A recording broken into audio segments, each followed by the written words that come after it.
Good evening. As the first college and university students head back to campuses, they're being encouraged again to help boost vaccination rates among young adults. As things stand, a quarter of 18 to 29-year-olds have not come forward for their first dose, raising concerns that the return to higher education might see a further spike in positive cases. Our health correspondent Lisa Summers has more. Back on campus for some students this week, and a chance to grab a jag when you arrive. But so far, not so many takers. For many, it will be a tentative start to term after the disruption of last year.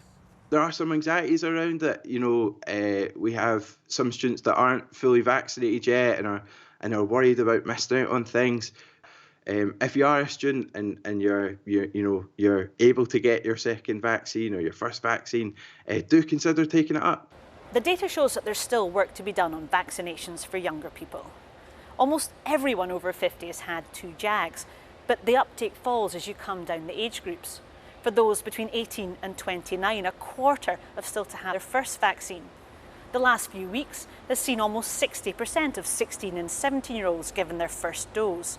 But only a tiny proportion of those between 12 and 15 are covered. And if you take into account younger children, then 1 in 4 people remain completely unvaccinated. In some countries, like America, 12 to 15-year-olds are already getting vaccines. In the UK, scientists said there was no clear health benefits for this age group, but they didn't account for the disruption to schools and wider impacts on children and families. Now the country's chief medical officers are weighing up the wider evidence. For some parents, it's been confusing. My understanding is that there's actually a reduction in transmission, but it's not. Your understanding is wrong. These 2 dads have agreed to disagree on what to do for their children. I think that children benefit from being in school, and if the vaccine can help reduce the amount of disruption to that, then that's a good thing. And my big concern is if we lose a lot of schooling by more rapid spread in the schools, then that has a negative impact on wider health as well. So that's not my interpretation of what the JCVI have said. So we are taking a risk with young people's health in order to achieve outcomes that don't relate directly to those people in terms of preventing the spread in the wider community. I'm concerned there's going to be a lot of political pressure on the chief medical officers to go beyond clinical benefit and come up with other reasons for vaccinating this age group. And that, to my mind, sets a very worrying precedent. Some scientists say the best way to control infections is to extend the vaccine programme. The two weeks since schools went back, we saw the number of cases in under 15s triple. So we know that the virus is circulating in that population. If we added 12 to 15-year-olds, then we could expect to achieve in excess of 80% population coverage, which would help us bring transmission down. A final decision on teenagers is expected sometime this week. Meanwhile, as time presses on, every jag in every arm will count. Lisa Summers reporting Scotland. A man has appeared in court charged with murder after a woman fell to her death on Arthur's Seat in Edinburgh. Fawzia Javid from Pudsey in West Yorkshire died on the hill last Thursday night. Her mother has told the BBC she was expecting her first child. Our Home Affairs correspondent David Cowan reports. 6 years ago, Fawzia Javid started volunteering with the In Touch Foundation, a charity which helps homeless people on the streets of Yorkshire. She was in charge of a mobile kitchen in Leeds. Her colleagues have spoken of their shock and disbelief over her death in Edinburgh. We, I would say, lost a community champion, somebody who had a passion and drive to help people that are in need. And that type of person is very unique. Whenever we needed her, whenever she wanted, she would always get involved. Fawzia was from Pudsey in West Yorkshire and married her husband in December last year. She was expecting her first child. It's understood the couple had travelled to Edinburgh for a short weekend break. At 9 p.m. on Thursday last week, emergency services were called to Arthur's Seat.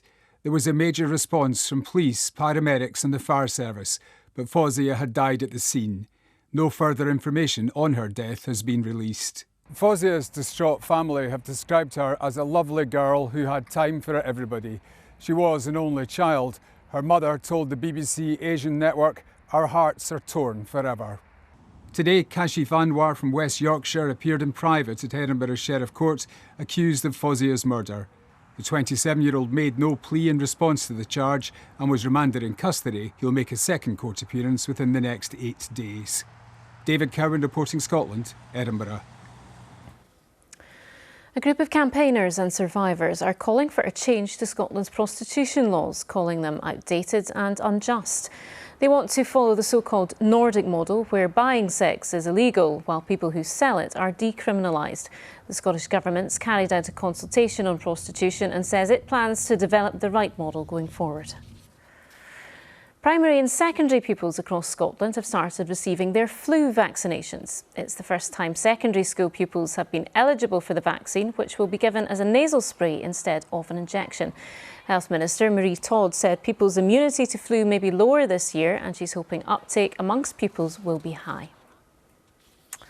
To football, and Scotland manager Steve Clarke says he's happy with his players and they're happy with him ahead of a big World Cup qualifier in Austria tomorrow night. It comes off the back of a narrow 1-0 win at home to Moldova at the weekend. Midfielder Callum McGregor believes the match in Vienna is one the Scots must not lose if they're to maintain momentum in their bid to make it to next year's finals in Qatar. A win would be great. You know, everyone's feeling good.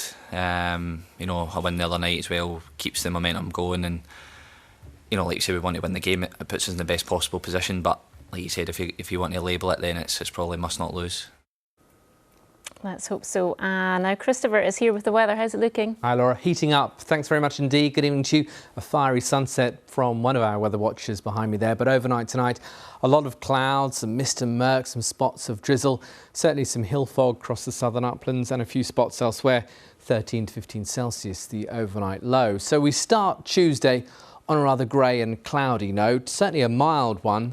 14 to 16 Celsius at 8 in the morning. Some patchy drizzle at times and some mist and murk. That could linger in places, but it should improve for many of us as we head through the course of Tuesday with sunshine developing. Let me show you what I mean. As we head through towards the middle part of the day, you can see central and southern Scotland seeing that sunshine break through the cloud and turning into a pretty decent day. Further north, the cloud somewhat stubborn. Across England and Wales, plenty of sunshine and hot sunshine at that, 29, 30 Celsius. A little more mix across Northern Ireland with a little more cloud.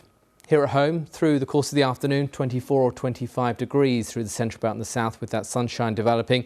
Further north, even with the clouds, still high teens or low 20s, more of a breeze across the Isles. Looking ahead to midweek, Wednesday, high pressure to the east, keeping weather fronts at bay, and a southerly wind tapping into some warm continental air. So, if anything, Wednesday will be the peak of the heat. Temperatures even higher for us. A bit of low cloud affecting the North Sea coast at times, some patchy rain for the Northern Isles and Western Isles, but for much of the mainland, some hot sunshine, 26, 27 degrees by mid-afternoon. That's the forecast for now. So don't pack away the shorts just yet. Not just yet. Thanks, Christopher. And that is Reporting Scotland. Our next update is during breakfast at 6:25 tomorrow morning. But in the meantime, from all of us here on the Late Team, do enjoy the rest of your evening. Good night.